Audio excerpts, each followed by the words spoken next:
one of the things that kind of shocked me, especially in this day and age, and how not new or novel of an idea of vegetarianism or veganism or other kinds of, dietary restrictions or whatever, considering how widespread that is, I was very surprised how ununderstanding people were when I had told them that I was becoming a vegetarian or that I had become a vegetarian. And then it also just basically led me to not ever say it to people because of the experience with the first couple of people who I told. And so I don't know if this is like a gender thing, but the majority of the people who I told were male, and their immediate first reaction was like, oh, are you going to be getting enough protein and all of that, like very traditional concern that I feel like people raise as like their number one argument for continuing to eat meat and include meat in their diets. And I don't know, I just thought like you wouldn't have been concerned about the like any of my intake of any kind of protein or otherwise if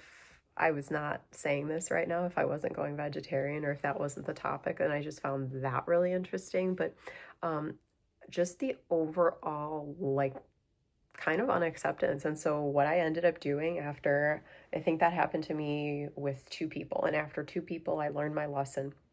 I actually then did tell somebody else verbally, and they were really accepting. And I told them that, like, oh, I really appreciate you being very understanding and accepting, because the last couple people who I shared this with weren't really so. And it didn't matter, I had already made my decision. I wasn't like seeking validation or um like wanting to try to be helped to convince me either way, like to do it or not do it. I had just actually shared it with these people in the nature of like a catching up conversation, like, oh, what's new in your life? Oh, well, like I actually stopped eating meat. And